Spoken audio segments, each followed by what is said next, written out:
Welcome, super fans, to Superboy, the Legacy live stream podcast. I'm your host, Sam Rizzo, and on this episode, we give you our picks for the best episodes from season 2 of Superboy, the TV series. But before we give you our picks, please help me welcome in my co-host, Team Superboy, Tom Gallagher, David Arroyo, and Chris Jacobsen. Hey guys, what's up? How are you guys doing? Howdy. Hey guys. So we're here tonight to talk season 2, and with each season of this series, the show changed and it got better and it got really good in season 2.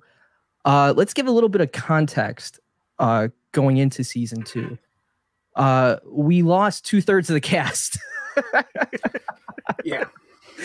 So Mr. Salkind, Elias Salkind, the producer, felt a change needed to be made. Scott Wells, Lex Luthor, was let go. John Haymes Newton was let go as Superboy and Clark. Jim Calvert, TJ White, who I really liked in the role, was let go. So we go forward a couple months. Elia cast Alon Mitchell-Smith from Weird Science fame as Andy McAllister, the new roommate for Clark at Schuster. We also get a new Lex Luthor, an older Lex Luthor, and Sherman Howard, who is fantastic. And we get a new Superboy with Gerard Christopher as the new Superboy and Clark Kent, who really is in press kits and interviews that he gave around the time. Elia said it was about experience, and he brought in a ton of experience with Sherman Howard, Alon Mitchell-Smith, and Gerard Christopher. Like they were more sure of themselves on camera. That's what I felt like what he wanted at the time. How did you guys feel about the changes made in season 2, casting wise? Well, I thought it was great. The only one I really kind of mourned, I guess, would be TJ. Just because I felt like he didn't really get much of a chance, Yeah. Didn't get much of a chance. Did not miss our Lex Luthor. I knew you were going to say that. Yeah, did not miss that man at all. Did not miss him at all. I was really surprised that they just pretty much kept Lana. That was pretty much the only person they kept. Ellen Mitchell-Smith as exactly. Ellen Mitchell-Smith as Andy. I don't know. I always felt like that was kind of like a stunt casting then, because he was just coming off Weird Science, and he was a very kind of like a bigger star than everybody else. So I always felt like maybe he got the role because of that, which might be because in third season he did not come back. Well, they did bring him back for the one episode. Yeah. Special effects. They brought him back. And it's funny because Rob Berman, who did all the makeup work, he got to be the giant rat that fights Superboy, and that's how he got his SAG card, his acting SAG card, which he constantly reminds me whenever I talk to him. He's like, I got my SAG card because of Superboy. But yeah, Alon Mitchell-Smith, I felt like, I really liked what he brought to Andy McAllister. Like they actually rounded out his character with a couple episodes. It was really interesting what they did. Yeah. We got to meet his uncle, we got to meet his father, and just get to see a little bit of his upbringing, which was really, really sad. But because his dad was a crook. But yeah, that was cool. We saw that in season 2. But it's something that we wouldn't have been able to get with TJ as well, because we can't see TJ's father because they're not allowed to show him. Right. You'll have to if you want to know what happens when Superboy meets Perry White, you just have to go to the tie-in comics. It's the only way that's possible. Yeah. But it's funny, we got Jackie Cooper directing a bunch of them. How hard would it have been? Hey Jackie, can you just stand in this frame just for a second with TJ? No, can't do it. But let's get to our picks for the best episodes of season 2. Who should I start with? You know what? I'm gonna start with myself. We all know my favorite episodes, but you know what? From season 2. But you know what? We talked about those episodes to death. The Bizarro, the Thing of Steel, and the battle with Bizarro. We interviewed Douglas Barry Myers. You could go back and check that interview we just did. We also did some commentary tracks right when we started the new Superboy Legacy podcast. You could go check those out. Those are up on YouTube. But my two runners up for my favorite episodes in season 2 was Escape to Earth and Abandon Earth. I mean, you got to put those two together. So a little bit of a summary about these two episodes is basically, again, we have two aliens that come to Earth, and they've taken the form. Well, we think that they're Lara and Jor-El, and they've come to Earth to look for their son, Kal-El. Little do we know that they're shape-shifting aliens, and they've come to capture Superboy and put him in a zoo habitat. And the second episode, Escape to Earth, is about Superboy, Andy, and Lana escaping this habitat. It was two of the more interesting episodes of season 2, in the sense that Superboy finally gets to learn about his heritage. Like when Slud, the alien that they find in the zoo habitat, tells him you're a Kryptonian, that was the first time he ever heard those words, and that you're from the planet Krypton. And when Vorak and when Mur says to him, "You have no past, your past is gone," that was interesting too. Dave, Yeah, you got that wrong. It's not. Yeah, it's not Krypton. It's Krypton. Like Krypton. Sorry. From Krypton. But we had two great guest stars that played Vorak and Mur. We had George Lazenby of Bond fame. Tom, you have the DVD, the movie that he was in? It's my favorite of the Bond films. It's really? The only... I've got most of them on DVD, but it's the only one I keep in my bedroom. He's not necessarily my favorite Bond. Sorry, George. But wow. I think it's my favorite of certainly the classic Bond. So yeah, that was the 1969 film On Her Majesty's Secret Service that he was James Bond. Mm-hmm. He took over for Sean Connery, right? He was the first one after Sean Connery. Okay. Yeah. And then Connery came back for one more because the film didn't do well. Well, it did actually. It did fine, but well, I mean, and Lazenby also nuked his own career. Because of that movie.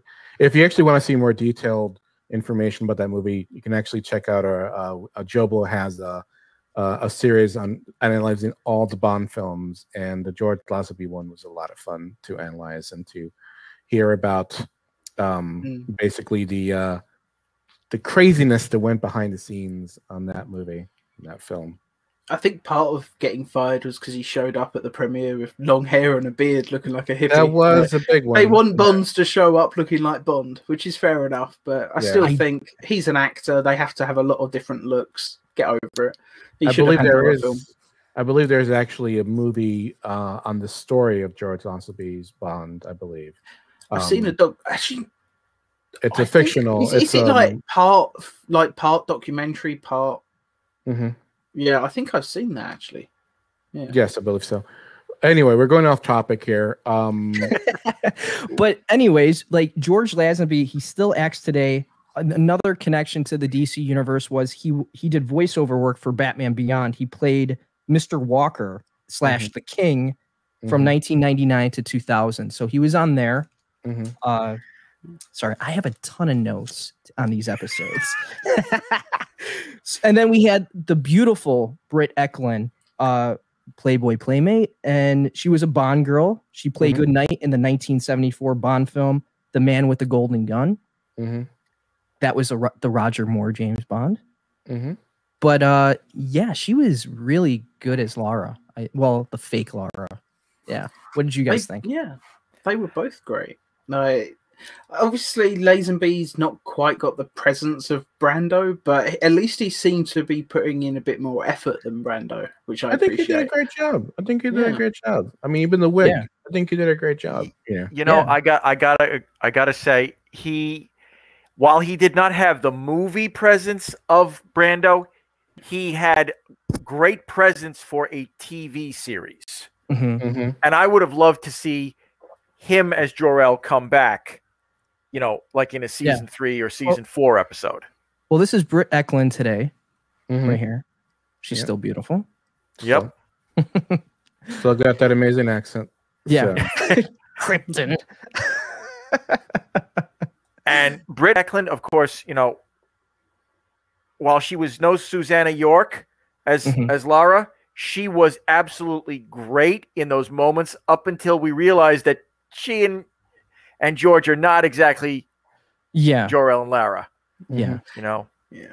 That scene where she just bursts into their dorm room and shoots Lana and Lana and Andy just that was great. That was great. But the big problem I had with the episode, especially the second one, was they built up the idea that Superboy finds out where he comes from, and by the end of it, they do the whole time travel, like forget what happened. Like that's the only thing. And the Slud character says to him, if you're destined to know the truth, someday you will. And he never discovers the truth in the entire series. Yeah.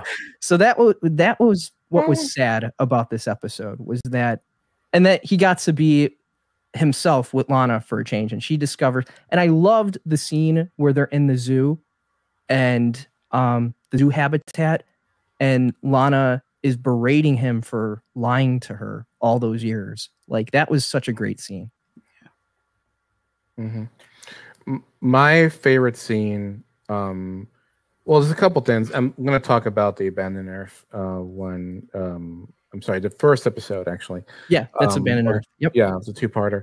Is two things. One, the police really overreacted when Jor-El and Lana show up. They did. It's just two people in like white pajamas, you know, just walking down the street, and they're shooting them. Like they're just going like, you know. I did see them beam in like clearly like some sort of pods. Like I'd be a bit freaked out. I don't know. It's like a little bit probably, of, you know, I jumped to magician before I jumped to alien stuff. Yeah, I mean, just police abuse against aliens. You know, like it's you know, even back then, you know. Yeah. But yeah, that I really love the containment chambers that they beam down in, and then they put Lana and Superboy and Andy in on the ship. That was so cool. And the scene where they changed Superboy into Clark and he's trying to escape, that was so great. That was a great scene. Yeah. Sorry, I cut you off, Dave. Go ahead. Oh, no. I also love the scene where Jor-El is ticked off. They have a statue of the crest of the House of El. And I thought like that was pretty cool. Like when he's like going like, you know, you won't give us our son, but yet you worship our crest, and like it's an insult. Yeah. Like tears it apart. And I thought that was really cool. I remember back then when I was a kid, I was like, this is awesome. You know, like it's just really cool to like have somebody kind of acknowledge the crest, you know? Yeah. Because I mean, like in the Christopher Reeve one, you know, Brando's just wearing it, you know, and so you kind of just assume it's the crest, right? Yeah. But here's like the first time you actually see like one of the characters actually say this is the crest of the House of El, you know, unlike at the time the comic books, John Byrne had done away with that, you know, like an idiot, you know. Yeah, it came back soon enough. It came back, yeah. But yeah, I could go on a whole rant about John Byrne and how nuts he is. But well, here's a shot of George Lazenby today. This is George with his iconic James Bond poster from the film. So yeah, so George still acting to this day. I just got a message from his agent about some of the photos and one of the posters that John Fett made with his Jor-El and Lara on it. So they got a kick out of it. So George did see it. So yeah. Fantastic. That was pretty cool. I've got a few favorite moments from the episode. Go ahead, I love the story of Clark's first birthday and the fudge cake and how he flew it into the wall. Like that's just a lovely little character moment that I just thought was really well done. Another note I've put down. Somehow heat vision disables a bomb. Yeah, that's right. How does that work? And it was heat vision would be the last thing I'd use to disable a bomb. Yeah. Maybe ice breath would have been a I little would bit use my more freeze breath. Yeah. Well, actually, wasn't it it was a nuclear detonator, and it was in a titanium casing, and he had to use the heat vision to open it up? Yeah. He still breaches the core though, so they have to get rid of it. But the one scene that really touched me was when both parents are on the farm, and they are basically saying like, we'll be eternally grateful that you took care of Kal-El, and just like Jonathan just snapping at them, going like, his name is Clark, you know. Yeah. And I thought that was like, man, that's a really touching thing, because it must be heartbreaking, you know. It's like somebody's like kind of like taking away your baby, you know. Yeah. And stuff. So yeah, it was pretty cool. That was like a really nice and you know what ties into that, what you're saying, Dave, is that scene earlier when they see it on the news, and Martha just turns to Jonathan and says, "Is this the day that we've been afraid of all these years?" And all he says is, "Martha, today is Thursday," and that's all we're going to say right now. That's right. Because you know he Stuart Whitman as Jonathan, he has that very old-fashioned, you know, Depression era mindset, and I know that from my own parents. You know that they have to keep a very stiff upper lip. You know, they have to keep strong, and that's what he's doing. But on the inside of that, he's falling apart, and you can see it in his eyes. He's trying to keep his wife calm. At the end, like at the end of part 1, he's like, "I have a horrible feeling we're never going to see our son again." Yeah, and it's like, you know, that's basically what he's been feeling the whole time. It's just now he's actually able to admit it because it might be too late. Yeah, it's fantastic. Well, I mean, Stuart Whitman was actually nominated for an Oscar, and you know, even on this little show that anybody would get like, I'm in this stupid little Saturday morning cartoon, like Saturday morning frivolous show, he really put his heart into it, as every actor should, you know, take any role, you know. So definitely, yeah. And I think Salome Jens, who played Martha Kent too, really put her heart and soul into it too. They both played really well off of each other. There's one person in the episode that I really want to mention, and that's the newscaster. He's a friend of the podcast, a friend of the website. He sent me a really nice email about working on these 2 episodes in particular. He was also in Revenge of the Deep. He was in Superstar as the engineer with Jessica James, the real Jessica James, in the engineering booth when Clark is interviewing the messed up looking Jessica James. But his name is Steve Latshaw, and he wrote a number of his lines on the spot, and he was the news anchor in these 2 episodes, and he was fantastic. He really lends when he's interviewing Superboy on when he's leaving on those steps with his parents after they just took down the terrorists. That was a great scene. I really love those scenes. So yeah, so big fan of the podcast, and we hope to have him on very soon. So I always thought it was funny when he was like, and next up, the farm report, and I was like, that is such a small town thing, you know.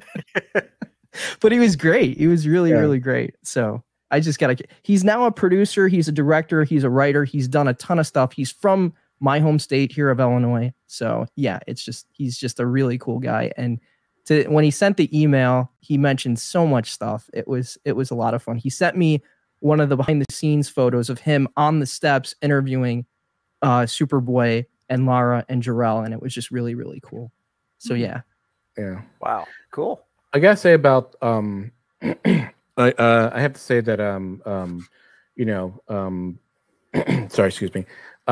Salome Jens, what's really cool about her is that she's still doing sci-fi stuff. She's actually one of the guardians of the Green Lantern Corps, the only female guardian of the Green Lantern Corps. She played that character, and that was pretty awesome when I looked that up. And also some great episodes of Star Trek, you know. And again, DS9 in particular, right? DS9, yeah. And again, and then also in Insurrection, she played an admiral.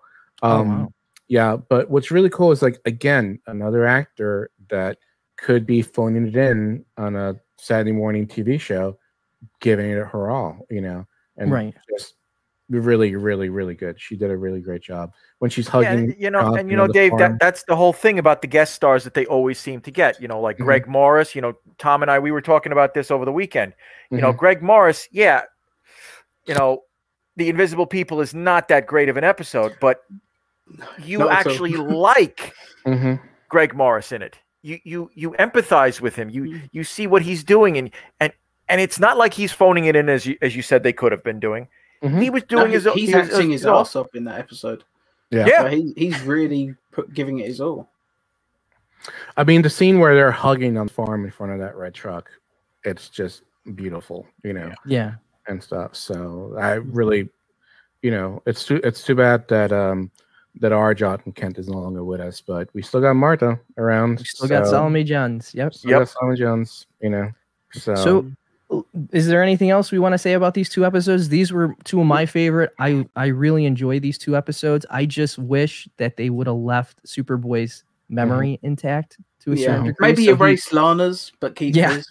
Yeah, definitely. Because I mean, I agree with you on that to a certain extent, except the problem with that is if they'd left their memories intact, Andy would still be dead. Exactly. Yeah. Is that a bad thing? Is that really that bad? It's the time travel paradox. That's what it is. So yeah, I get it. It's the whole Dallas, Bobby was coming out of the shower thing again. Well, exactly. Well, my big thing is Superboy never got to discover where he came from. So that he does. He starts to in Rites of Passage. Like he starts to a little. Yes. Yeah. But again, he eventually does. Yeah. I mean, eventually he does. If after the series is over, he does. I mean, as a character.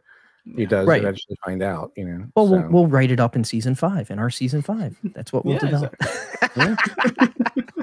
So I have one more thing about this episode, though. Oh, go ahead, Tom. Yeah, definitely.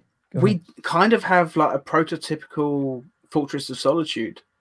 That's right. Yeah. And I'm taking it like when the fake Jero and Lana say, "What does this remind you of?" It's like Krypton. Like, I hope that's just because they have no idea what Krypton looked like. Yeah. Because if Krypton just looked like a dirty old cave with like weeds growing out of the walls and shit, like it'd be really weird. And plus, if they're playing Krypton, off, it's cavemen basically.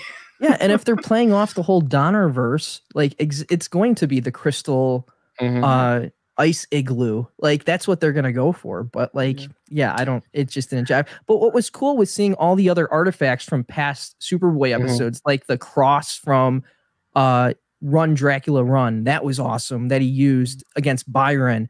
That was cool. And even the little chunk of what was it? Like what was the rock that he was holding in his hand? I think that was from maybe Metallo. Like a piece of kryptonite or something that was encased in lead or something. But it was cool. That was really cool. But it's a shame we didn't see it again. Yeah, exactly. We only saw it once, and that was it. And then the journal, he kept a journal, and Metallo, he wrote in that journal once about kryptonite. Actually, that wasn't his journal. That was Professor Peterson's. Oh, was it Professor? There you go. See, that's why he's the Superboy fact checker, ladies and gentlemen. Also, Carrie Bates was a co-writer on this. Carrie Bates, yes. Carrie Bates, yes. Carrie Bates, and then and Mark Jones, the showrunner for season 2. So yeah, season 2, yes. Yeah, Mark Jones, who also did the TV movie of Nightman, which I don't hold that against him, although that's an insanely bad show. Nightman. What, Nightman? You didn't like? Oh Nightman? My! What are you kidding me? Nightman is like with the worst jazz show. guy. He was. Oh god, that was so funny as the saxophone player. The worst freaking show I've seen in my life. I remember when that was on the WGN Superstation here in Chicago at like 11 at night, and like and that music would come on, and it was just like, what is this? This is so crazy. But it's it just goes to show yet another comic book writer they hire who knocks it out of the park. Yeah, exactly. Mark Jones and Carrie Bates, Bates on, and he wrote he's a legend. So I mean, he was working on Superman since the 70s. Exactly. Yeah, and I think he even did a few issues of the the early 80s Superboy New Adventures of Superboy series. That's right. That they used a couple of those storylines in this series from that comic book. So, anything else you want to say about Abandon Earth and Escape to Earth? Episodes 18 and 19 of season 2? I mean, just great special effects. Other than that, a great story, a really great story. Yeah, I really enjoyed it. It was heartbreaking for when Clark finds out Krypton's destroyed. Like, it's just such a great moment. You guys keep making a mistake. It's Krypton. That's what it is. It's Krypton. Yeah. You gotta say it in the British dialect. Tom, come on. Yeah. So let's move on. Dave, how about your episode? What was your favorite episode of season 2? My favorite episode is Microboy. It's an episode where a young man, jealous of Superboy, in love with Lan, as he says. Lan, decides to give himself superpowers, which leads to disaster.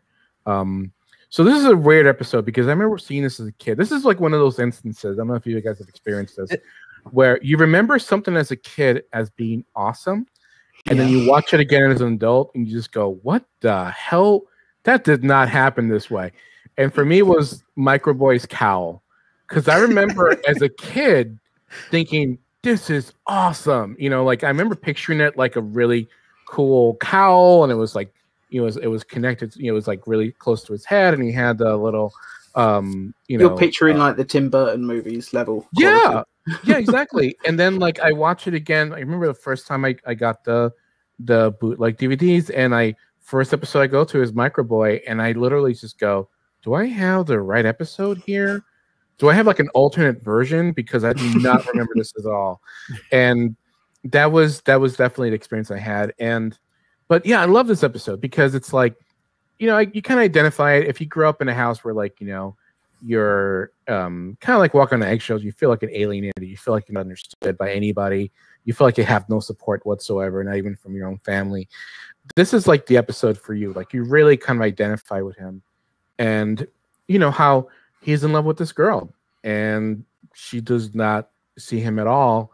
And when she does, it's like, it's a pity. You get pity instead of love, and all the acting was amazing. As a kid, I thought it was awesome to see two superheroes fight for the first time on TV, like actual, not like a Batman and Robin kind of thing, but like actual like superheroes fighting and stuff. And it's just so tragic how he had this horrible mother, how he did everything he could to make the girl of his dreams love him and almost kill himself in the process, And then you have a good happy ending, which is like, that's all good around for me. What an ending. And I hope Superboy somehow knew that there was an exact Lana duplicate in that time. Because what would be coincidence if not? Like, what would be messed up if like that's really Lana's great grandfather, and it's kind of like, ew, that's kind of gross. Wow, that is crazy. Yeah. Well, we would be remiss if we don't mention the actor that played Microboy and Hector Hornsby. Here's a shot of him today. His name is Frank Military. He did a great job in this episode. He's gone on to be an executive producer, a writer on a number of television projects. He was a supervising producer on the show Jericho for 14 episodes. That's a cult favorite. He was on the X-Files in the episode 3. He was on Star Trek DS9 as an actor in Past Tense, parts 1 and 2 in 1995. He was on Miami Vice as Ace in the episode Nobody Lives Forever in 1985. But as of late, he's been a producer on, executive producer on NCSI Los Angeles. So, like, he is known behind the camera for that series, and he's still doing it to this day. So, yeah. And it's funny because Stacy, when I was talking to her specifically about this episode, she goes, I just remember having a giant crush on Frank Military as we were shooting this episode. So in the end, yeah, he could have got Lana Lang. So that's the funny thing, isn't it? Though with TV shows, like they always cast like a really like handsome actor to play the nerdy type, and it's just put him in glasses. That'll be enough. But you know what? He did such a great job in this episode because you really feel for the character by the end of the episode. You really do. And then he goes back in time, and then he does get the girl in the end. Well, hopefully. But yeah, it was awesome. But he played it really well, and I thought his mother, played by Kay Stevens, Miss Hornsby, she was ruthlessly mean to him oh my God. She was horrible. God, yeah. I got so much information about her. I literally was like going like, okay, I'm gonna find out who his mother is. She'll probably just be like a regular, nobody actress and stuff. Kay Stevens was a nightclub singer, performed with the Rat Pack with Frank Sinatra and Sammy Davis Jr.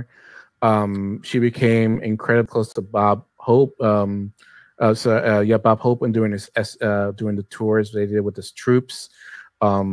She was in musicals. She released albums. There's a really funny story where she promised after every show she did, she would hand out one of her gloves and to like a random she would send out multiple gloves to like random veterans. And apparently she said to the troops when she did this, if you ever meet me again and you give me the glove, it's dinner on me. And she said 2/3 of what she handed out came back to her.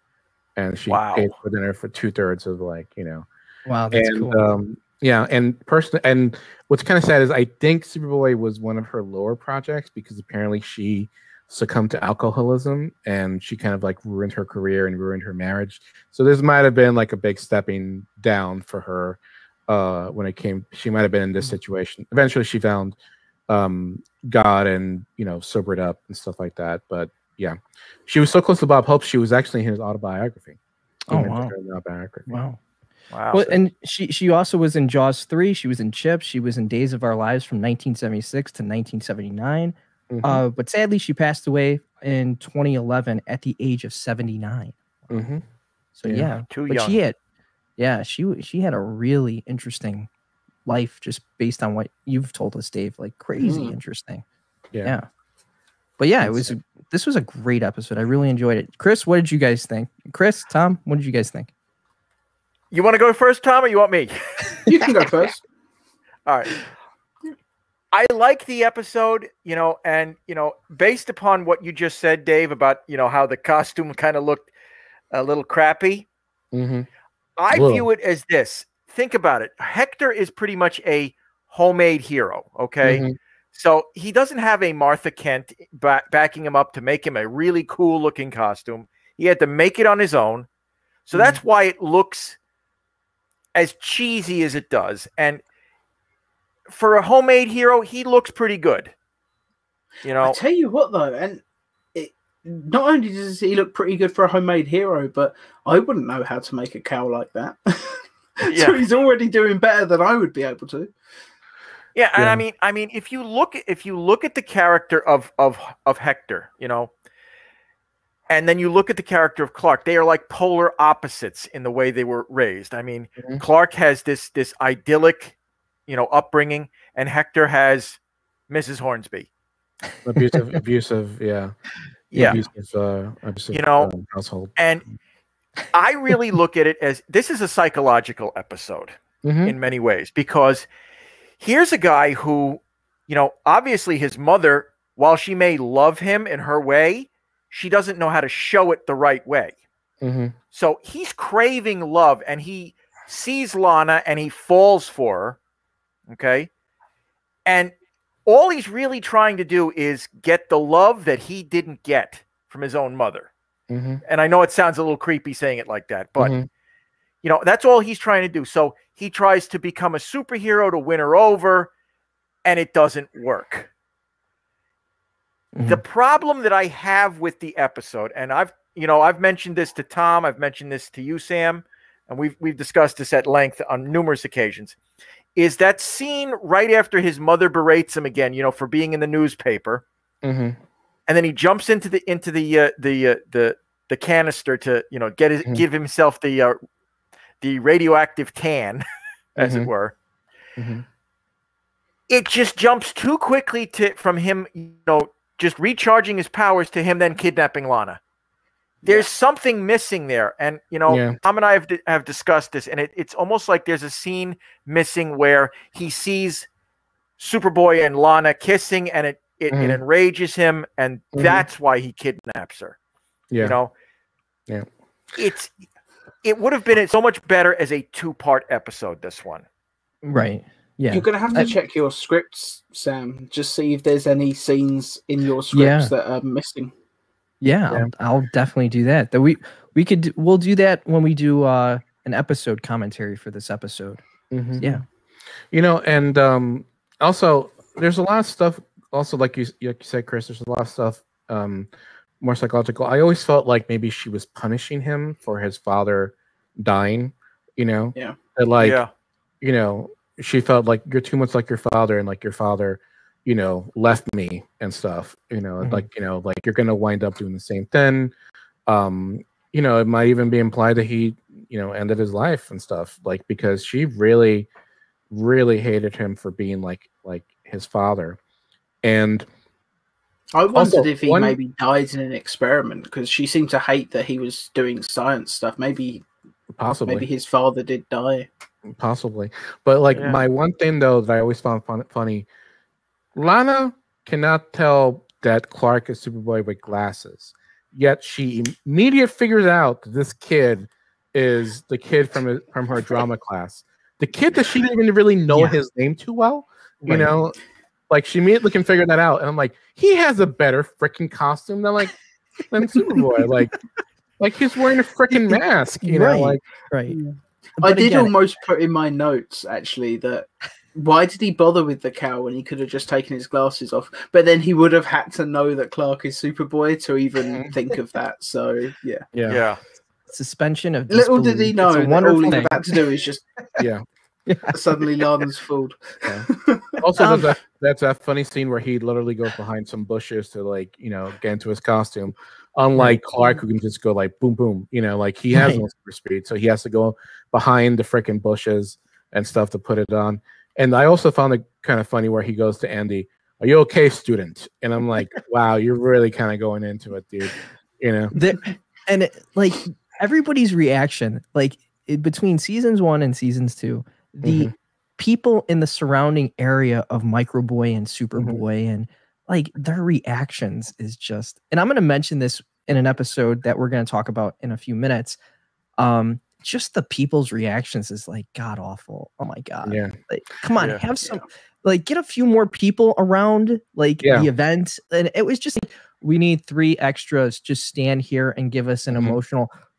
That's it. And it's like, oh my god, like it's so bad. I don't know about you guys, but didn't it bother you that he set those freaking picnic tables on fire?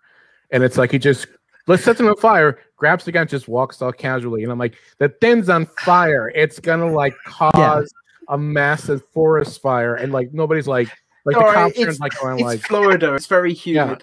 The one thing I did catch, and I never knew this, and I talked to Tom and Chris about this before we started recording tonight, is when the police jump out of their police car to apprehend the thief on the Schuster University campus. They jump out of the police car. The police car logo is on the side of the door, and it says police, and it has an eagle on the top.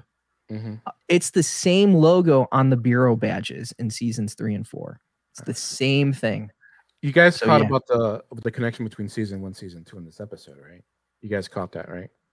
Dr. Zugar. So Zugar.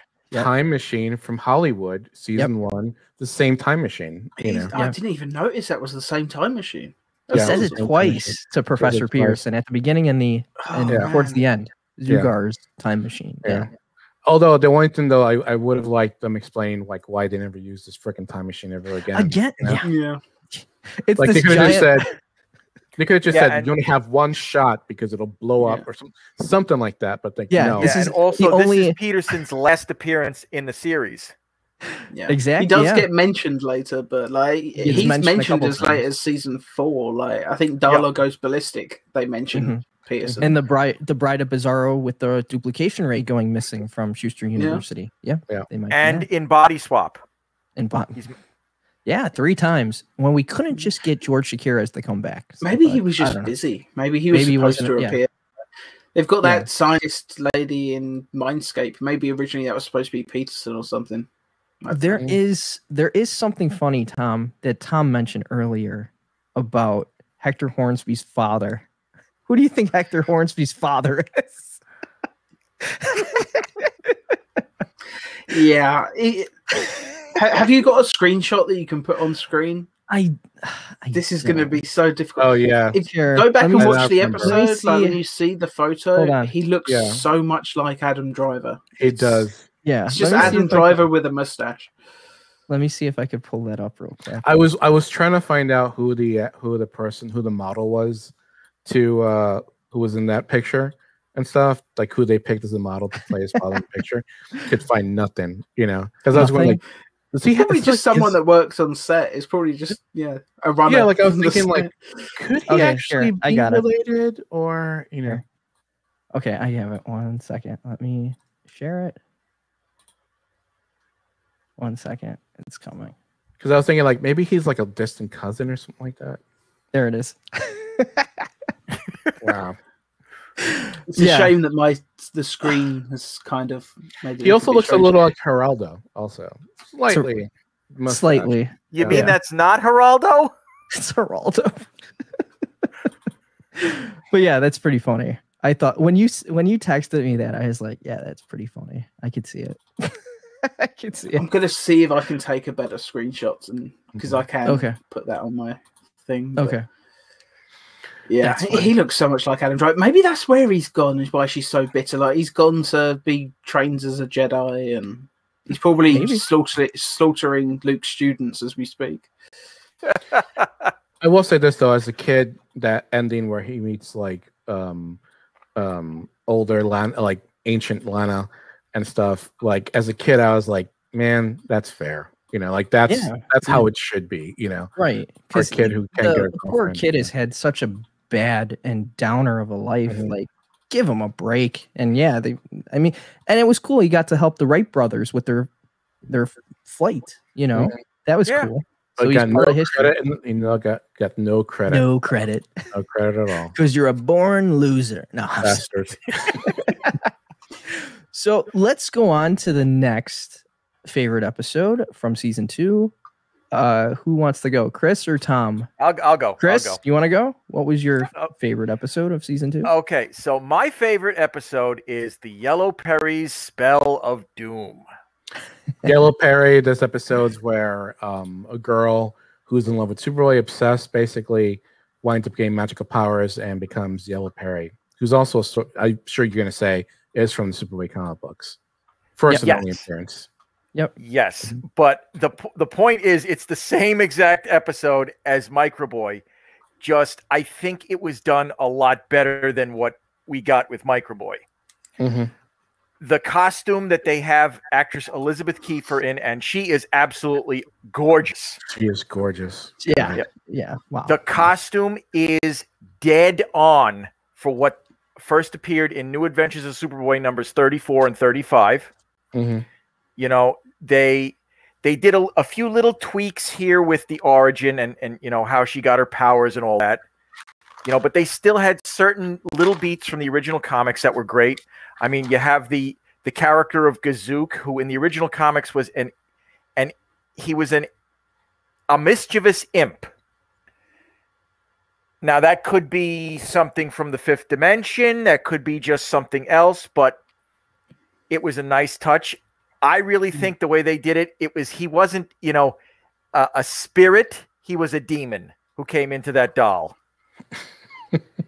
And and the way he manipulates her, it's almost the polar opposite of the way Mrs. Hornsby is manipulating Hector, because he's constantly pushing her up, pumping up her ego, whereas Mrs. Hornsby is just basically browbeating him to the point where I'm a loser. I'm a loser. Elizabeth Kiefer is so great. It has such a sad ending to it, though. Mm-hmm. What happens? Yeah. Mm-hmm. Now, Clark figuring out, thanks to Andy, that it's Loretta doing this. Mm-hmm. That was such a great moment. And, having to wear the Superboy mask. That was such a great moment right there. Sam, whatever happened to those Superboy masks? I have 3 of them. Jesus, Sam. I have 3 of them. Does this surprise anyone? No. Doesn't surprise me. Yeah. I have 3 of them. Tom asked me to pull them out. I was going downstairs to look for them, but they're all wrapped up, and it's going to be a lot to get. I got a funny story. We'll do an episode where I do my show and tell. We'll do a show and tell episode. Yeah, definitely. I do have a funny story about this episode, though. So I'm rewatching the episode, all right? And my wife is doing her college stuff, and she's in the room, and suddenly Gazook comes on, and I just hear her go, "Nope. No," and she loses it. Like, she has a full-blown panic attack, has to leave the room because of this creepy ass doll, and I was like, "What is up with this doll?" And she goes, "I don't know if it's because of the fact that he has that voice. He looks like an Amish person, like an evil slightly Reynolds voice, children with the corn costume, or the lazy eye." The lazy eye. I think the eye is definitely creepy. Yeah. The combo set her off. I've never seen her freak out this bad over a puppet. I got to give a shout out to the actor that voiced Gazook, James Michael Detmar. He was really good. He also voiced another character, Ben Ransel, in the episode Hell Breaks Loose later in the Superboy series. So yeah. But I think he only had like 2 or 3 credits on his IMDb. But yeah, he mostly does shorts from what I've saw. Research, Yeah. So, but yeah, he was really good as Gazook. Yeah. Yeah, I thought the voice of Gazook sounded quite like. It's been years since I've seen it. I saw it as a kid, and it scarred me for life. But he reminded me of Ren or Stimpy. Well, Ren and Stimpy. Ren is actually. So this is where the voice comes from. Have you guys ever seen Casablanca? No. Casablanca, oh my God, what is wrong with you people? Casablanca, one of the best films of all time, better than freaking Citizen Kane. Sorry, crap. But no, Casablanca is an amazing film. And the character, Chris, help me out. Do you know the actor's name? Peter Lorre. Peter Lorre does the voice, and it's where the voice of Ren and Stimpy came from, and it's the voice where Gazook came from. This is the voice, and if you guys ever see Casablanca, he has like a 3-minute scene, Chris, right? But he's one of the right at the beginning when he gets arrested. He's one of the most memorable characters. And he's pleading, Rick. Yes, his scene is memorable. He only had maybe a 3 or 4 minute scene, but he's like one of those characters, one of those actors who just left such an impact, with his voice. So, yeah, definitely. If you guys ever, what is wrong with you people? Casablanca. You guys haven't seen Casablanca. I haven't seen Citizen Kane either, though. You're not missing about Citizen Kane. You could skip. Kane. I think at a time when I was getting into watching supposedly the best films of all time, I think at a certain point I'd watched enough films that people said were incredible that I just wasn't feeling, that I just gave up on a few films. Never got around to it. If you're ever going to sit down and try it again, Tom, make sure you have lots of caffeine because it moves very slowly. No, forget Killing. That's okay. I guess I'll watch it on a rainy day. The story behind Citizen Kane is very interesting, but Citizen Kane the movie, not so much. But anyway, going back to Yellow Perry, the bubble.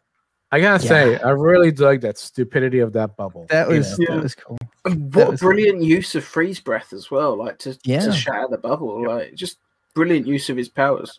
Though, every time that Andy says, "Can somebody call somebody? Somebody call somebody?"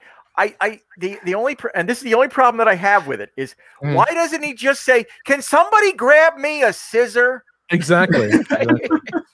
My other thing was, why does Clark have to climb a rope to turn to Superboy? It's just go to the bathroom and come back out. I mean, no one was looking at him anyway. He could have just done it there on the spot. Yeah. If anybody was looking, I think it's even more like conspicuous that to see him climb the rope first. It's actually drawing more attention, if anything. And you know what's sad though? The fact that Andy bumps into Yellow Perry and he's still unimpressed. You know, like she's this gorgeous woman. Like Jesus Christ, look at her. Like this is Elizabeth Kiefer today. Yeah, she's still gorgeous. Yep. Gotta have her on the show. Yeah, it's funny that both this episode and Microboy both have very attractive actors playing supposed nerdy characters, and all they do really is put glasses on them. Yeah, both times. And she's still acting today. Like she's done voiceover work for video games. She's done a few episodes. Films? What was that? Wasn't she in the Saw films? That was Bitsy Russell. That's Bitsy Russell. Russell. No. She's in soap opera. She was in soap opera for a lot of years. Okay. Yeah, she was in Guiding Light from 1992 to 2009, right after Superboy. She was in 21 Jump Street, the original TV series. Days of Our Lives in 1985. She was on Cheers as, I think she was Woody's girlfriend in that episode. So yeah, I did want her to be with Clark though at one point, and I still think she should have been with Clark. You know. Yeah.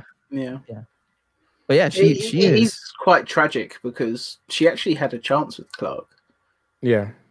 And it's. I love when Andy says she wants you.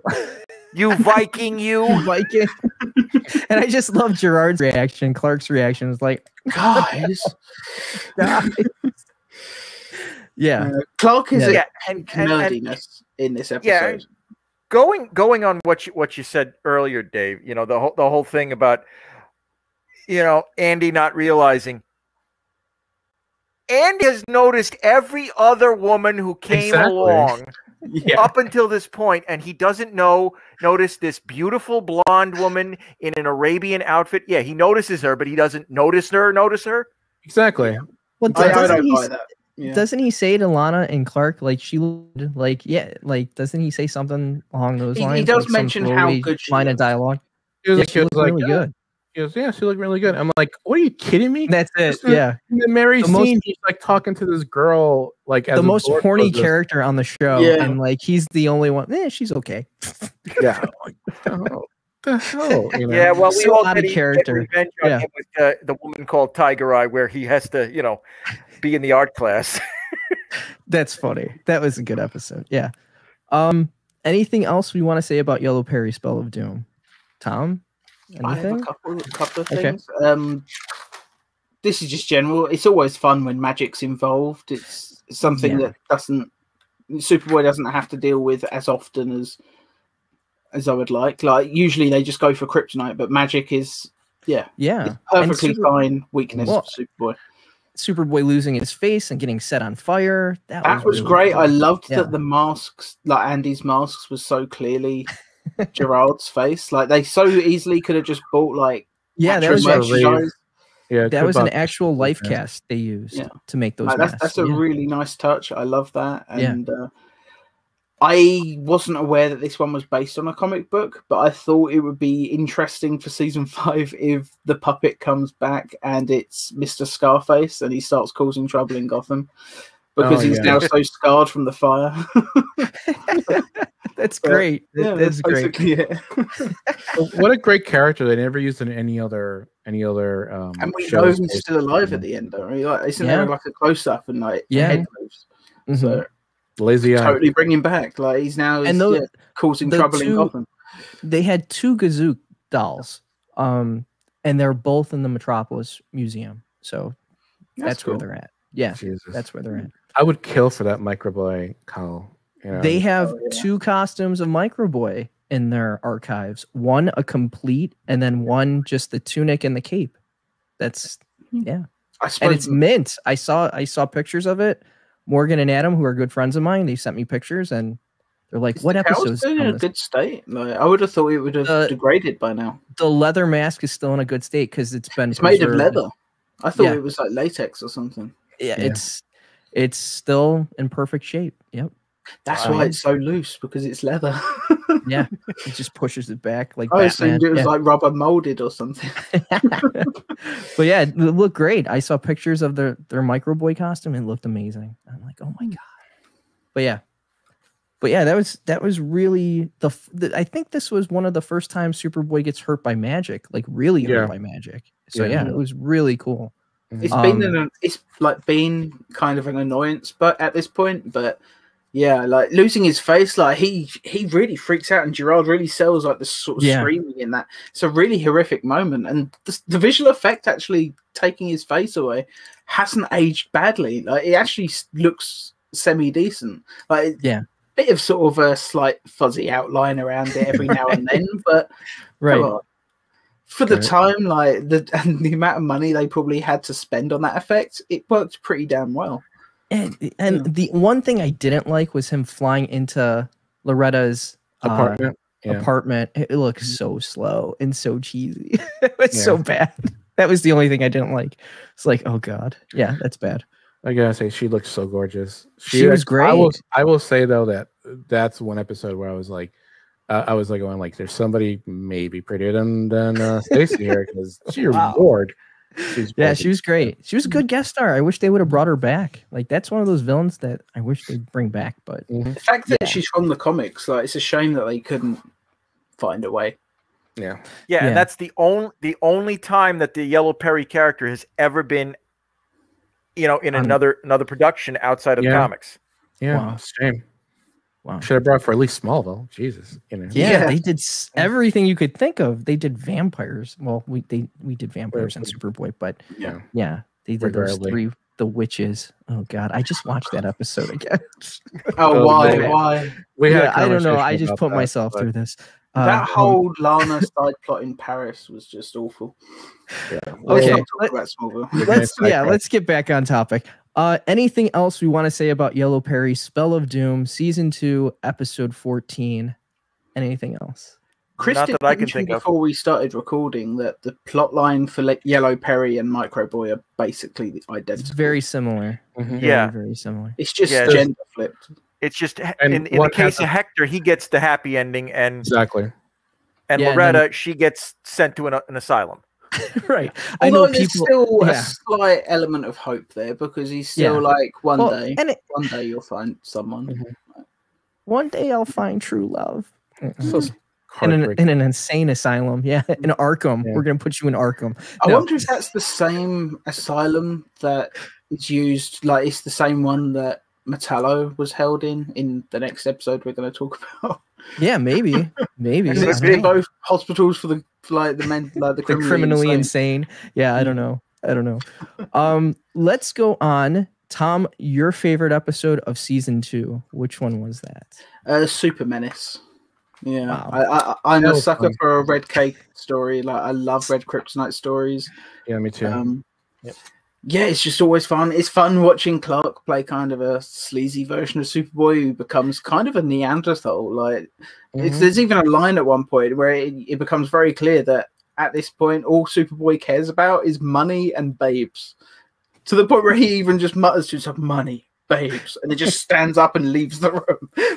That's all he cares about. Oh, wait. You can't forget he drank the milk right from the milk carton and then tossed it over his shoulder. Criminal.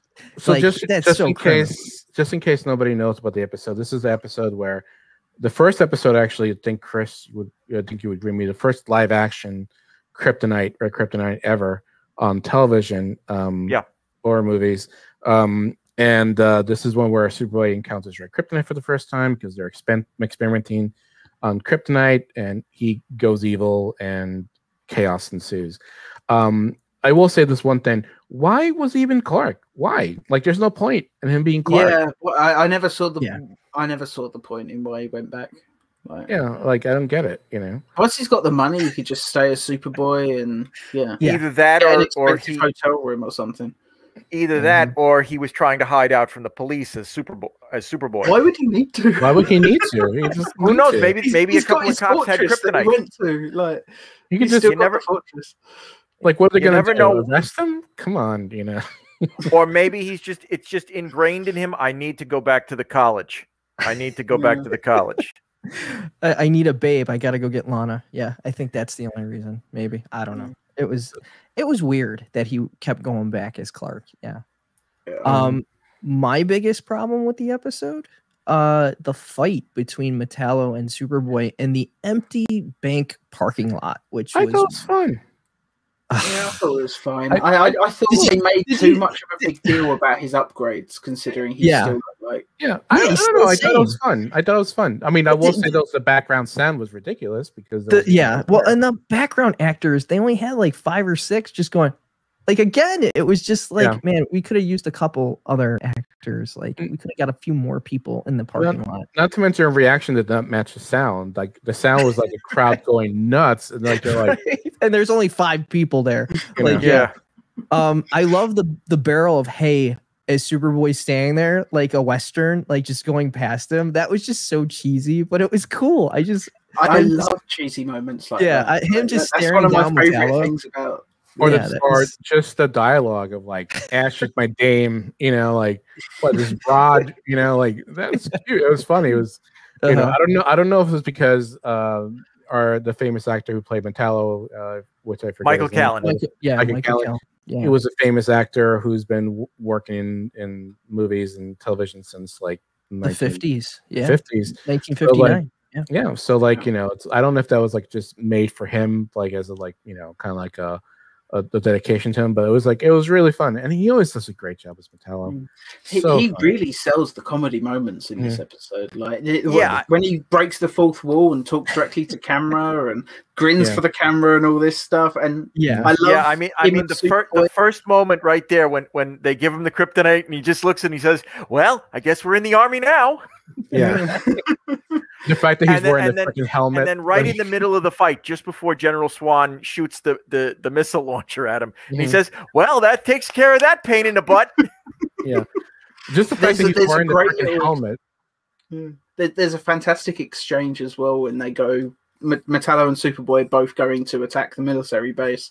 And they've got that whole, "After you, pal." "Oh, after you, pal." It's like, "Oh, it's fine. Anything for a friend." And it's just like such a funny little back and forth, and it's so cheesy, but it's just let me do it. No, I insist. No, I insist. Let's do it together. Yeah.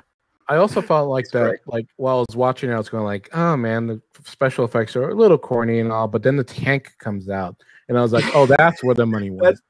That's where the money went. I love what Metallo says as well. He just like looks at it and goes, "That's a big one." Yeah, that was great. And then Superboy catching it and putting it back into the tank chamber. Yeah, that was great. I also found like kind of funny that like, you know, when he's evil Clark, and he like goes like, "Wouldn't you like be like, you know, like annoyed by Andy?" And I was like, "That's an evil Clark. I mean, I'd be annoyed with Andy. Come on." You know, like, he's basically saying, "That's not really evil. That's not really evil." You know? That's not evil. That's just normal. To a certain extent, I would. Yeah, you know, to a certain extent, I think a lot of what the Red K does to him is not so much make him evil, although it does make him evil. I think it removes a lot of Clark's inhibitions. So he's now speaking his mind the way, you know, he would if he wasn't, you know, so reserved. You know, normally Clark is like, "Oh, okay, Andy. Oh, okay, Andy." And now he's like, "Andy, go to hell." He's pretty much telling him, "Go to hell." He tells him to shut up like a couple of times. Yeah. So he never stops talking. How would you feel you have to listen to that all the time? And he really pushes Lana around. Like, that was the one thing that, like, pushing her like on the bed, throwing the leather jacket at her. That was pretty uncomfortable. Yeah. Yeah, and him pushing her out of the car. Yeah. Go ahead. No, it's uncomfortable in just a great way. Yeah. Because you know it's that Red K really messes him up. So I think this episode really got Red Kryptonite. It really executed it well. I think Smallville's execution of Red Kryptonite with Jeb Loeb in the episode Red from season 2, that was really well done. Lois and Clark's execution of Red Kryptonite, they really made him apathetic. Like he just didn't care. Yeah. Like Like, yeah, it was crazy. That was the first time. The second time it transferred his powers to Lois. That's right. That's right. And then the third time it overcharged his body. So in Lois and Clark got Red K right in the sense that it has a different effect on him each time. Each time. Yeah, okay. It's the Silver Age Red K. But is this the first time the Red K is actually kind of established as making him evil in all time and like or is it cartoon? I think there was a couple of times in the Silver Age where it did it. I mean, the first appearance in Adventure Comics, when that alien Kaz blasts him with it and it turns him into Clark Kent and Superboy, it made the Clark Kent evil, and Superboy was still, good. So we've had elements of it before. It's just maybe this was the first one to outright say, because the other occasions you can see that as one of the random effects that has happened. It just happened to make him evil those times. Yeah, but I don't know if they used Red Kryptonite. Okay, I'm sorry. I didn't mean to interrupt you, but I don't know if they used Red Kryptonite in Super Friends or Superpowers. Maybe. Well, Super Friends and Superpowers are pretty much the same series. Yeah. But yes, they did use it at least 3 times. In that way of him making him evil, or just make him evil? No, but they had the typical Silver Age effects of random effect each time. So then this is the first time that Red Kryptonizer have been established as him being evil. Yeah, could be. It's a shame Superman 3 didn't get there sooner, because this almost feels like a rewrite of certain parts of Superman 3. It's like, you've got the scene in the bar, Well, you know what you could do, Tom? You could just totally you yourself, as you're doing restoration, you could just take the Superman 3 and just change that kryptonite to red. That would be so easy to do as well. Yeah. Well, let me mention the actor who played General Swan, James McDonald. He was really good on this episode. I got a funny story about that, actually. Okay, go ahead, Dave. He went on to play another general, and what just made me laugh was I used to before the whole pandemic, I used to go to do stand-up shows, and so a lot of it would be like telling true stories. And there's one guy who I became friends with. He told a story about being an actor and how he went to do a Law and Order episode, and how he met one of the extras, and the extra had his own police uniform. And he was like, "Why do you have your own police uniform?" And he goes, "Oh, well, if I bring my own police uniform, they pay me $20 extra." So, and he was like going, "Look, how much does that uniform cost you?" And he goes, "Oh, it cost me like $100, but don't worry, it pays for itself." And so for some reason, that's always stuck with me and my wife, where we'll be watching TV and we'll see the same actor play a doctor, and I'll be like, he probably has the costume because it pays for itself, And so him being a military guy and going out to do more military roles, it just made me think, oh, it pays for itself. He probably has his own uniform. Yeah. And well, it's funny. That's quite a useful thing. On a low budget show, I'm sure they appreciate stuff like that. Well, it's funny. He did 2 more episodes of Superboy after Super Menace, and he did the season 4 premiere, A Change of Heart, where he played Lieutenant Walker. So yeah, he was in 2 more episodes. He was also in Kindred the Embrace. That's right. With Tracy, Yep. He played the military man. That was in the episode Night Stalker in 1996. So yeah. So yeah, it paid for itself. And something that you didn't mention, Sam, is he's playing General Swan, not Swanwick, right? Not right. Swanwick. But the interesting thing is that he and the warden at the crazy house, the warden's name is Warden Ordway. They're named after 2 famous DC artists. That's Kurt right. Swan and Jerry Ordway. That's right. Oh. And also, I think that actor was actually, I think, also a comedian, because when I was looking up, his IMDb, he actually had a couple of specials where he would play himself, and it was a comedy special. So I think he might have actually been a comedian. Yeah. Comedian. Yeah. But what's really funny also is the writer, Michael Maher. He's actually the grandson of Moe from the Three Stooges. Wow. He's actually, he's the son of Norman Mauer, and he was his grandson of Mo Howard. So by his mother's side, and he also wrote some episodes of some really cool cartoons like Plastic Man, Scooby Doo, and stuff like that. So yeah, it's pretty cool. Yeah, and that is interesting. Well, we have to mention that this episode, Super Menace, was written by Andy Helfer and Mike Carlin. Yeah, they're really the Superboy MVPs.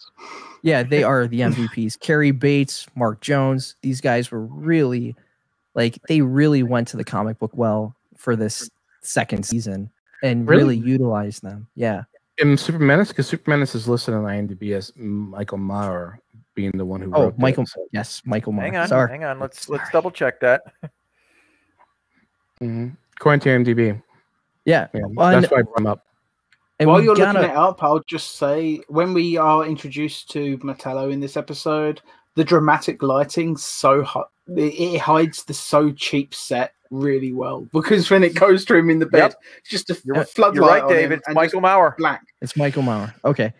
We gotta mention Michael Kellen. Michael Kellen. Yeah, he was amazing as Metallo. And he appeared in 6 episodes. He was so good. So good. It's a shame we can't get him back on the show, because it would have been great to talk to him. Yeah. Absolutely. Yeah, I just talked to Gerard about him, and Gerard said he was one of the most fun guest stars to have on the series, because you can tell just watching the show. Just watching this episode in particular, he is just having a blast, and it's just jumping right off the screen. And jumping on the floor, throwing himself on the floor. Right. You can always tell when an actor's having fun with a role. And there's just a glee behind his performance. Every time he breaks the fourth wall, every time he has a joke, even just the scene where he comes out, he's got the upgrades and he's got the cigar and all that. He's got the army helmet on. He's clearly just having a brilliant time. And I imagine the other actors would have a great time working with him, because who doesn't want to be around that kind of energy? Oh yeah, and he got to play one of the best villains in the Superman Rogues Gallery. He got to play Metallo, and this was the first time of a live action Metallo. I think it was. Yeah, it was very first live action Metallo, and Michael Kellen, he was fantastic, and we get to see him in the later seasons too. They bring him back. So, and it's interesting. Metallo in recent years has become a much more intimidating figure. But while he was always dangerous, I was never scared of him as a kid in the old comics. And it's just nice that people that read the comics now might see Metallo as this, or even people that watch the animated series, see Metallo as this really dangerous, kind of scary character. But in this, he's funny, and he's kind of he's sleazy, but there's a slight charm about him, and it's although he is terrifying, it offers something different. I mean, he is terrifying when he killed that doctor, but and he comes out, he's got the blood just all around. Probably the most blood in any episode of Superboy. I'm a lucky guy. That's all I'm going to say. Is there anything else we want to say about Super Menace before we wrap up? Well, we're going to take some comments and questions from some fans before we wrap up. Anything else we want to say about Super Menace? No. Okay. No, not really. No, I will say this. I said to Chris the other day, I'm thinking if we do another Red K episode for season 5, maybe it will be natural Red K, and that does have the random effects of the Silver Age comics. Well, actually, maybe it's just the synthetic one that makes him evil. Tom, just thinking about this, there actually is no technical natural Red K, because in the classic comics, Red K was Green K that passed through some kind of radiation cloud that altered it. So it's all synthetically created. Yes. That's true. Okay, so let's take some of the comments. We're going to take some of the comments. Bruce Wayne, as always, Lazenby. I've been saying it wrong. Sorry, I butcher people's names on this live stream. It's live, people. Come on. Bobby B. Love Heard. I think Lazenby did Brando in him. What? Okay, he a little bit of Brando. Yeah, channeled Brando. Yeah. Except he was like, he managed to channel Brando, but somehow he put in more of an effort than Brando ever did. he probably had his lines memorized, which is more than Brando. Yeah, because he wanted to play Jarrell as a suitcase at one point, or or a bagel, Yeah, yeah. Bruce Wayne again. Brando was so overrated in everything. Okay. I think Brando was more entertaining for the Brando stories than the actual acting roles. You know, because there's so many insane stories about Brando. He does have a wonderful presence in Superman the movie, but it's clear that he's putting in the absolute minimum effort. Exactly. Not even want to memorize his lines. They literally have to have lines on the diaper. You know, he had the script like resting on the baby as he's like saying his speech to Kal-El. He wanted to be, what was it, the story? He wanted to be a suitcase? Yeah, a suitcase or a bagel. Like, who's to say on Krypton they don't all look like bagels? Yeah. Didn't they put his stuff on cue cards? As far as that goes, that could have just been him testing Richard Donner, because Richard Donner does talk about that. And he said he went to Brando and he said, well, why are you doing this movie? And Brando said, well, I'm doing this because my kids love the Superman comics. And he says, then shouldn't you be playing Jor-El as a humanoid being? And Brando and this is what Richard Donner said, and it's in one of the documentaries on one of the box sets. He says, aha, I got you. You were right. So I think that story's been so overspoken that people forget that I think he was trying to test Brando to see what Brando would do. I mean, it's like the whole thing with Gene Hackman and the mustache. You know, Gene Hackman didn't want to shave off his mustache. Cesar Romero from '69 Batman. Yeah, I would have been okay with a Luthor with a mustache, to be honest. Yeah, but you know, they were trying to do it as close to the comics as possible. And you already had the hair issue, so yeah, and so he didn't want to go bald. Donner, this is what Donner said. He said he was talking to Gene on the phone, and he says, "All right, Gene, I'll make you a deal.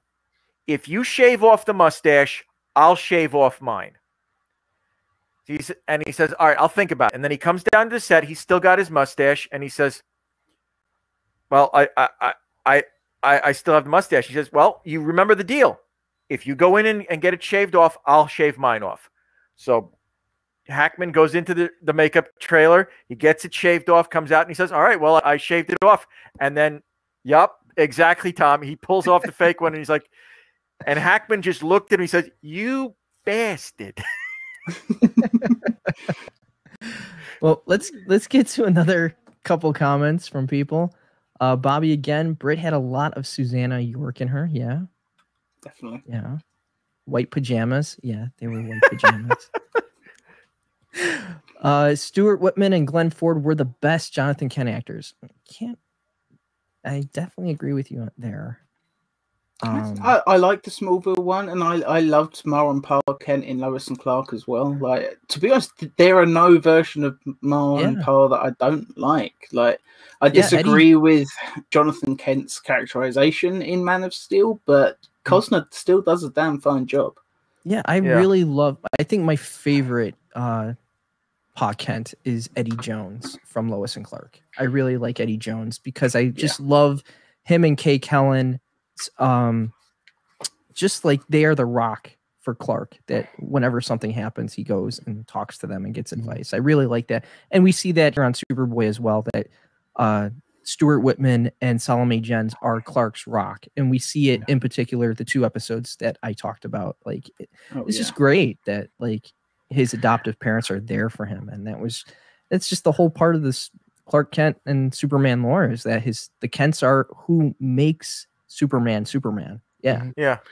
By the way, guys, just to go back a little bit about Brando, if you guys ever want to hear a crazy story about Brando, go track down The Lost Soul. It's a documentary, The Lost Soul, The Doom Journey of Richard Stanley's on Dr. Moreau. The man drove the director Kilmer drove the director so insane he climbed on a tree and would not leave the tree. The director. So oh my God. Well, we have another comment from Bob. How come he didn't fight General Zod and the Phantom Zone villains? Well, that's Superman 2. So that's later on in the Superboy story. So that's why. I mean, they could have brought different. There are other villains in the Phantom Zone than other than Zod and so they and the rule that Mike Carlin said the rule that they had was they were only allowed to use characters introduced in Superboy comics. Yeah, but the Superboy comics had so many stories dealing with the Phantom Zone and Phantom Zone inmates. Mm-hmm. Yeah, like and yet Metallo never appeared in the Superboy. They got in trouble for that. Yeah, they got in trouble for that. They didn't ask permission, just shot the episode, and then that's it. Yeah. Once they'd used him once, they couldn't say you can never use him again. So that's how they got around it. But they weren't allowed to use the Legion for the same reason. Like, even though they are so tied with Superboy, they first appeared in Adventure Comics and not Superboy. So they weren't allowed to be used. It sucks. But you think how many Superboy comics dealt with the Phantom Zone? They introduced so many random zoners. Like, they could have brought a couple of them in, but then you also have him learn about Krypton earlier than they wanted. Yeah, so. And I think that was the whole crux of the show, that he had no knowledge of his history at this point. Right. Well, we have a comment from this crazy guy, Mike Carlin. Whole Leprechaun against Jones. You didn't hear it from me. Yeah. So Mark Jones and Leprechaun. Yeah. So Mike, thanks for the comment. It's awesome to know he's been watching, actually. Yeah. So Mike, thanks for watching. We hope to have you on sometime soon. That'd be great. Hard Body 217. Yep, the Red Kryptonite would do something different each time, but for TV movie purposes, making him apathetic or evil works well. Yeah. Okay. Don't disagree. Smallville's Black Kryptonite split Clark into two. Yeah. That was right. And Supergirl did the exact same thing with the Reigns storyline as well. We have another comment from Bruce Wayne. I'm looking at all the episodes that I recorded on VHS when they first aired. They are now in my computer. It may be some time for a super marathon. There you go. All right. Don't forget, get the DVDs while you still can. Plus, you get our commentary, so some special features there. So. Exactly. Yep. Our good buddy Aaron Price chimes in. Hey guys, so he's watching over there across the pond with you, Tom. He's over there. Hard Body 217. That's great. Three Stooges trivia. There you go. That's Dave. There you go. There you go. I rate him over Scott Valentine's Metallo. Brian Austin Green was great, closest to the comic. Yeah, Brian Austin Green was actually pretty good. Yeah. I really like the later seasons of Smallville. It's just a shame he wouldn't put on the suit, because that's the one thing that they were missing. Because those last few years are basically just like the last couple of years of Superboy. It's just a Superman show without the name. Right. Without the name. Season 10 was pretty cool, except for I don't know how was in, but Lois and Clark did a modern Ma and Pa right, but Schneider and O'Toole are my favorites. Okay. Yeah. O'Toole did a great Martha. I really liked it. She did. And that was great legacy casting. Annette O'Toole. Yeah.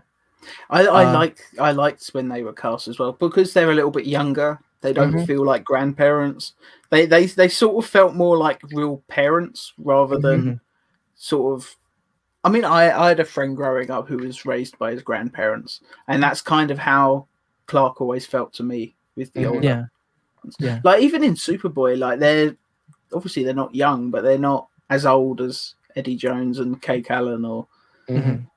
Yeah, they're the right age. It's just they can relate to Clark can relate to them more. I think that was what was great. I think about Smallville and even Lois and Clark to a certain extent is that they weren't like super old. Like, oh my god, yeah. So we have another comment, Bruce Wayne. Thanks again for keeping the legacy alive. Thank you, Bruce. Really appreciate that. Aaron Price, they're amazing guys, Bruce, and we won't tell people that you're a Batman. Okay. Yeah. So, and then I have my friend Tiff from work, Sammy. Yeah, thanks. so we have a bunch of people watching tonight. So thank you everybody for the comments so we really appreciate it. Is there anything we want to mention before we wrap up?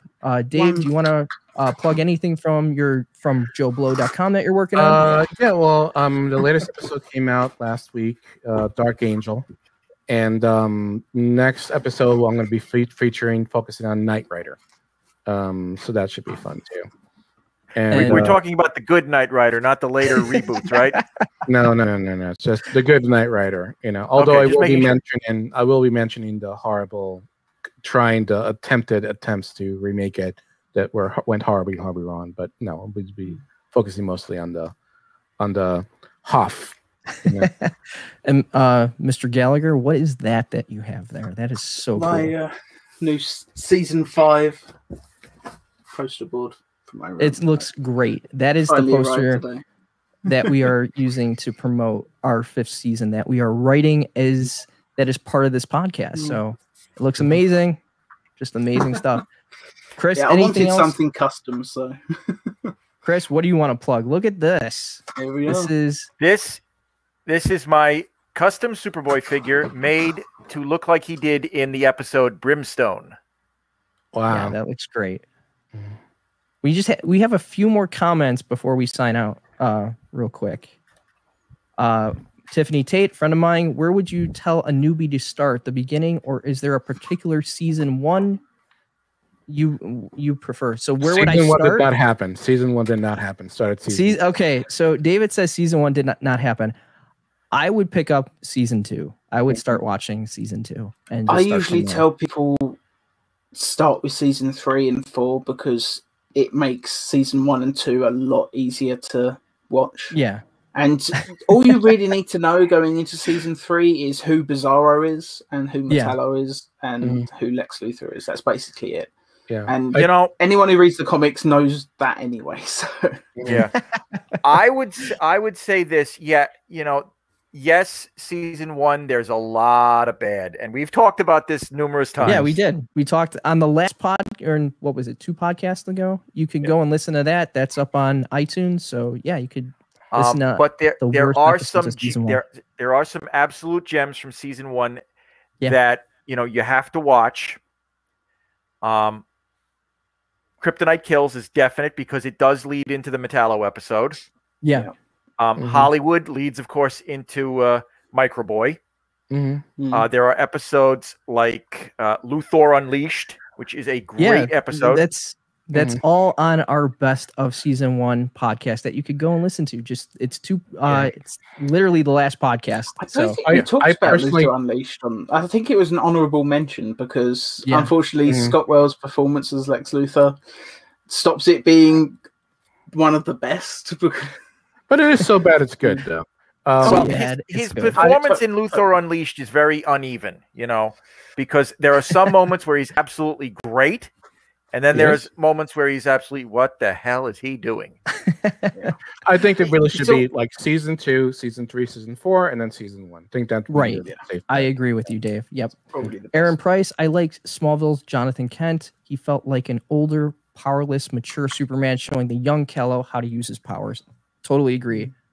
Schneider was great. I really liked John Schneider. He fought so hard to not die, though, in that show. He fought with producers so hard. This is from. Oh, go ahead. I'm sorry. It was kind of obvious that he'd fought against it because I remember when the episode where he dies came out, he did a bunch of interviews around it because everybody knew that it was coming, and he was like, "Yeah, I pretty much knew from day one that my death was coming. It's a well-established part of Superman history." But it was still clear that he was still hoping that they would go the Lois and Clark route and let him live. But he still came back for a cameo in season 10, like in the first and last episodes of season 10. So he was technically there from the start to the end. Yeah. We have another comment from Hardbody 217. Superboy didn't explore his relationships with the Kents enough. I barely remember them. Okay. Yeah. I think season 1 they did a lot with the Kents, and then season 2 they did a lot with the Kents, and they got away from them in seasons 3 and 4. Yeah, definitely. Season 3 and 4 went to a more mature area. Kents were more into the Silver Age kind of like area of the comics. Yeah, I get. Although the Rebirth 2-parter, they did really establish a good rapport. They came back. Yeah, that was good. They came back. Aaron Price says about your poster, Tom. Love that. Great work, Tom. Thank you very much. Another comment on the season 5 poster. It looks awesome. You might have to make that a giveaway at one point. Well, we're doing trivia, aren't we? We're going to mention that at the very end. Yes, we're going to get there. We'll get there, Dave. We'll get there. Yeah. I had to save up for quite a while to get it though, so it wasn't as cheap as I would have liked. But I don't understand this question. Who's your cast? I think they're talking about who's our season 5 cast. Oh, okay. Well, that's a whole episode altogether. Yeah, that's a whole nother episode. Hard Body. You go back and watch the first 2 episodes of season 5. You find out who we've cast. But from the poster, it's Terry Hatcher and Lane Smith. Yeah, the only person we've changed out is Gerard so far. So, and Lex. Obviously. And Lex. I'm not. Gerard. There's no way we were going to get rid of Sherman Howard. As much as I like John Shea. I have some ideas that I like to run by you guys about season 5, but we'll do that. Gerard for the win. Okay, yeah. The weird poster from an alternate universe. The weird Superboy exists, and we've got it on Blu-ray by now. The weird homoerotic handling of Lex and his minions in season 1 made this young gay boy confused. Pretty sure it was a Speedo episode. It was the Speedo. We gotta. When we have Michael on, we'll joke with them about that. We'll do new to your channel. Loving it. Thank you. Spread the word. So with that, anything else you guys want to plug or talk about before we wrap up? Because we've gone over. Bruce Wayne says Leo. Yeah. So Michael, your fans are calling you. Yeah. So let's wrap up, guys. I just want to thank Chris, Dave, Tom. Thank you guys for being a part of tonight's episode. As always, go follow our social media platforms on Facebook, Twitter, and Instagram at Superboy Legacy. To not miss anything Superboy related, go to our website at superboylegacy.com. Reminder that live streams are every other Wednesday night at 7:30, 6:30 Central here on YouTube, Facebook Live, Periscope, Twitch. And all episodes are available the next day in podcast form on Apple, iTunes, Spotify, Overcast, and wherever you download your podcast. May 5th at 7:30, 6:30 Central will be our next live stream here on the channel. In the meantime, on Wednesday nights that we do not have a live stream, we are working on exclusive content from episode restoration clip samplers like we've been doing. Well, Tom, you've been doing. There's Paranoia. Mindscape is coming soon. Mindscape's coming soon. But right now, Paranoia clips and Kryptonite Kid clips are up there on the YouTube channel, and they've done gangbusters. I think one has over 400. The other one has close to almost 250 views. So they're doing really well. I know a couple of people at Warner's have seen them, and they were like, wow. So yeah, that's awesome. We are also developing a trivia contest. Dave, you spoiled the beans earlier. So we're developing a trivia contest with exclusive giveaways. The first giveaway is going to be a season 1 DVD set. Reminder, the physical DVDs, get them while they're still available because they're getting harder and harder to get. We'll also be continuing to bring you our audio and video commentaries on all 100 episodes. We will be bringing you an episode commentary wrap-up show. Me and Dave just did one for Know Thy Enemy the other day. That was a lot of fun. We dig even deeper into the episodes, each of the episodes. And we hope to have some incredibly special guests from the cast and crew to sit in on some of these commentaries in the near future. Again, I want to thank my co-host on this episode, Chris, Dave, Tom. Thanks again for being a part, aka Team Superboy. So thank you to all the great fans for your comments tonight. And for Superboy The Legacy, I'm Sam Rizzo. Until next time, same super time, same super channel. And don't forget to throw that S. Don't forget to throw the S.